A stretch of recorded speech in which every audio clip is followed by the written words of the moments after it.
Hi hello all welcome back to our YouTube channel the concept coach where learning becomes understanding. మనం daily quiz వీడియోలు అయితే చేస్తున్నాం కదా.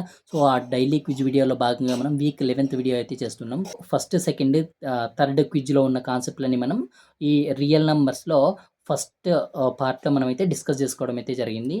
So ఆ video link అయితే మనకి డిస్క్రిప్షన్లో ఇస్తాను. So coming to first question ఏమంటే, if HCF is equal to 1 numbers are. HCF అంటే ఏంటిది? హైయెస్ట్ కామన్ ఫ్యాక్టర్స్ అనమాట. Highest common factors. ఓకేనా? ఈ హైయెస్ట్ కామన్ ఫ్యాక్టర్స్ అంటే ఏంటిది? మనం ఆ వీడియోలో క్లియర్‌గా ఎక్స్‌ప్లెయిన్ చేయడం అయితే జరిగింది. ఇప్పుడు 6కి 12కి మనం తీసుకుంటే ఈ 6ని 2 ఇంటూ 3 రాయొచ్చు. 2 పవర్ 1 ఇంటూ 3 పవర్ 1. దీన్ని ఈ 12ని మనం ఏం రాస్తాం? 2 ఆర్ల 12, 2 మూల 6. సో ఈ 12ని మనం ఏం రాస్తాం? 2 స్క్వేర్ ఇంటూ 3 పవర్ 1 రాస్తాం. ఈ హైయెస్ట్ కామన్ ఫ్యాక్టర్ అంటే ఏంటిదంటే కామన్ టర్మ్స్‌ని తీసుకోవాలి. ఈ 6లో ఈ 12లో కామన్‌గా ఉండేది 2 ఇంటూ 3. 2 కామన్‌గా ఉంది, 3 కామన్‌గా ఉంది. అండ్ లోయెస్ట్ పవర్స్ తీసుకోవాలి. ఈ 2 పవర్ 1, ఈ 2 స్క్వేర్‌లో. దీంట్లో లోయెస్ట్ 2 పవర్ 1, 3 పవర్ 1లో 3 పవర్ 1లో రెండిట్లో లోయెస్టే ఉంది 1. 2 ఇంటూ 3 6 అనేది highest common factor. So HCF అంటే ఈ విధంగా మనం క్యాలిక్యులేట్ చేస్తాం.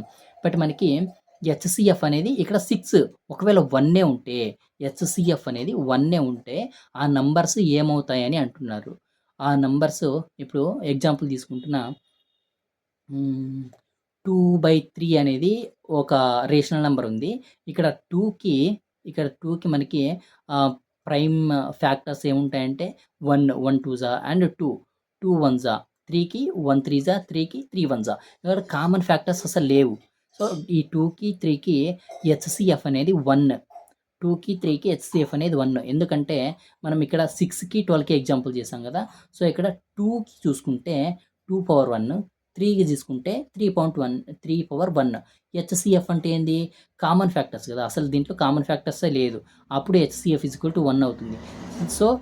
సో ఈ విధంగా హెచ్సిఎఫ్ ఈజ్ ఈక్వల్ టు 1 ఉంటే ఆ నంబర్స్ని మనం కో ప్రైమ్స్ అంటాం. ఇవి prime numbers. Standardization form of rational నంబర్లో ఉంటే ఖచ్చితంగా హైయెస్ట్ కామన్ ఫ్యాక్టర్ అనేది 1 ఉంటుంది. ఎప్పుడన్నా రేషనల్ నంబరు స్టాండర్డైజేషన్ ఫామ్‌లో ఉంటే దాని హైయెస్ట్ కామన్ ఫ్యాక్టర్ ఎప్పుడు 1 ఉంటది. ఆ స్టాండర్డైజేషన్ ఆఫ్ రేషనల్ నంబర్స్ ఎప్పుడు కో ప్రైమ్స్ అవుతాయన్నమాట. ఇది బాగా గుర్తుపెట్టుకోవాలి. ఓకేనా? నెక్స్ట్ మనకి సెకండ్ క్విజ్‌కెళ్తే HCF into LCM is equal to, మనం ఆ వీడియోలోనే చెప్పాము. HCF into LCM is equal to product of 2 numbers అవుతుంది అని. ప్రొడక్ట్ ఆఫ్ 2 నంబర్స్ అవుతుంది అని మనం ఆల్రెడీ ఆ వీడియోలో డిస్కస్ చేసాం. బట్ ఇక్కడ 6, 12 ఉంది. ఈ 6కి 12కి హెచ్సిఎఫ్ 6 అవుతుంది. ఎల్సిఎం 12 అవుతుంది. ఈ 6 into 12 is equal to product of that numbers అనమాట. 6 into 12. So 6 12 is equal to 6 into 12 same కదా. సో ఒకవేళ 3 నంబర్స్ ఉంటే 6, 12, 18 దీనికి మనకి హెచ్సిఎఫ్, ఎల్సిఎం కట్టామనుకో, HCF into LCM is equal to product of 3 numbers అయితే కాదు. 2 నంబర్స్ ఉన్నప్పుడు మాత్రమే HCF into LCM is equal to product of that number అవుతుందనమాట. ఇది ఆప్షన్ బి అయితే కరెక్ట్ ఆన్సర్ అనమాట. ఆప్షన్ సి అయితే కరెక్ట్ ఆన్సర్ అనమాట. Prime factorization of 18 is. Prime factorization అంటే ఏమంటే ఈ 18 అనేది ఓన్లీ ప్రైమ్ నంబర్స్‌లో ప్రొడక్ట్‌గానే రాయాలనమాట. ప్రైమ్ నంబర్‌లో ప్రొడక్ట్‌గానే. ఇక్కడ 2 ఇంటూ 9లో 9 అనేది ప్రైమ్ నంబర్ కాదు. ఇక్కడ 3 ఇంటూ 6లో 6 అనేది ప్రైమ్ నంబర్ కాదు. 1 ఇంటూ 18లో 18 అనేది ప్రైమ్ నంబర్ కాదు. మనకి ఆప్షన్ సిలో 2 ఇంటూ 3 ఇంటూ 3 అన్నాడు. అంటే ఇక్కడ 2 అండ్ 3 రెండు ప్రైమ్ నంబర్‌లే. 2 మూల 6, 6 మూల 18. సో ఆప్షన్ సి అనేదైతే కరెక్ట్ ఆన్సర్. నెక్స్ట్ మనకి 4th, 5th, 6th క్విజ్ వచ్చేసి మనకి fundamental theorems of arithmetic explain చేసామనమాట. రియల్ నంబర్స్ సెకండ్ వీడియోలో, రియల్ నంబర్స్ పార్ట్ 2 వీడియోలో. అక్కడి నుంచి మనం ఈ 4, 5, 6 క్విజెస్ అయితే తీసుకోవడం జరిగింది. ఇక్కడ చూసుకుంటే 4th క్విజ్ ఏమంటే fundamental theorem of arithmetic states that. ఇక్కడ ఫండమెంటల్ థీరమ్ ఆఫ్ అర్థమెటిక్ ఏం చెప్పిందంటే నంబర్స్ ఆర్ ఇన్ఫినిటా? కాదు. యూనిక్ ప్రైమ్ ఫ్యాక్టరైజేషన్ గురించి చెప్పిందనమాట. ఎందుకంటే దాంట్లో మనం ఈ ఫండమెంటల్ థియరమ్ ఆఫ్ అర్థమెటిక్‌లో మనం ఏం నేర్చుకున్నామంటే ప్రతి కాంపోజిట్ కాంపోజిట్ నంబర్ అంటే ఏమంటే హెచ్సిఎఫ్ ఈజ్ ఈక్వల్ టు 1 ఉండకూడదు. హైయెస్ట్ కామన్ ఫ్యాక్టర్ 1 ఉండకూడదు. Any positive integer greater than 1. 1 కాకుండా 1 కన్నా ఎక్కువ ఉన్న ఏదైనా పాజిటివ్ ఇంటిజర్‌ని మనం కాంపోజిట్ నంబర్ అంటాం.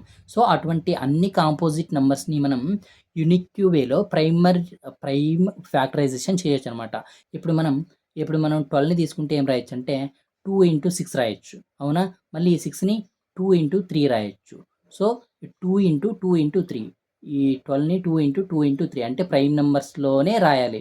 ఓన్లీ ప్రొడక్ట్ ఆఫ్ ప్రైమ్ నంబర్స్‌గా రాయొచ్చు ప్రతి కాంపోజిట్ నంబర్‌ని అని ఎక్స్‌ప్లెయిన్ చేసే థియరమ్ వచ్చేసి ఫండమెంటల్ థియరమ్ ఆఫ్ అర్థమెటిక్ అనమాట.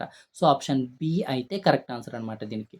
నెక్స్ట్ ఫిఫ్త్ క్విజ్ చూసుకుంటే ఏ కాంపోజిట్ నంబర్ హ్యాస్ మనం కాంపోజిట్ నెంబర్ అంటే ఏంటిది? గ్రేటర్ థాన్ 1 ఉన్న అన్ని పాజిటివ్ ఇంటీజర్స్‌ని కాంపోజిట్ నెంబర్ అంటాం. దీనికి ఓన్లీ 1 ఫ్యాక్టరే ఉంటదా? ఇప్పుడు 2 తీసుకుందాం. 2కి ఫ్యాక్టర్స్ ఏమి 1, 1 ఇంటూ 2 చేయొచ్చు కాబట్టి. 2, 2 ఇంటూ 1 చేయొచ్చు కాబట్టి. ఇప్పుడు 12కి చూసుకుంటే 2 అండ్ 3 అండ్ 6 2, 3, 6 అండ్ 1 కూడా ఈ 4 ఫ్యాక్టర్స్ అవుతాయి. అంటే ఫ్యాక్టర్స్ అనేవి మోర్ థాన్ 2 ఫ్యాక్టర్స్ అయితే ఉంటాయన్నమాట. 2 ఫ్యాక్టర్స్ అయితే కంపల్సరీగా ఉంటాయి. So, option C more than 2 factors అయితే కరెక్ట్ అనమాట ఈ కాంపోజిట్ నంబర్‌కి. నెక్స్ట్ సిక్స్త్ క్విజ్ చూసుకుంటే ప్రైమ్ ఫ్యాక్టరైజేషన్ అనేది యూనిక్, మల్టిపుల్ కాదు, రాండమ్ కాదు, ఇన్ఫినిట్ కాదు.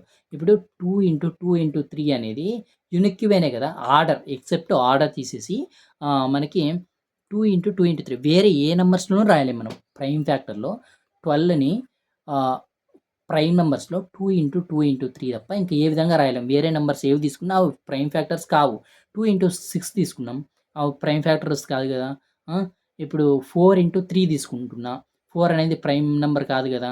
సో, ఈ విధంగా 2 ఇంటూ 2 ఇంటూ 3 అనేది ఓన్లీ యూనిక్ క్యూబే. 2, 3 ఈ 2 నంబర్స్‌ని మాత్రమే యూజ్ చేసుకుంటున్నాం. అంటే యూనిక్ క్యూబే అనమాట. ప్రైమ్ ఫ్యాక్టరైజేషన్ అనేది ఇప్పుడు యూనిక్ క్యూబే అనమాట. సో, ఈ క్విజెస్ అనేవి మీకు ఖచ్చితంగా అర్థమైతే ఈ వీడియోని ఖచ్చితంగా లైక్ చేసి షేర్ చేయండి. Thank you all. మీ పవన్ కుమార్.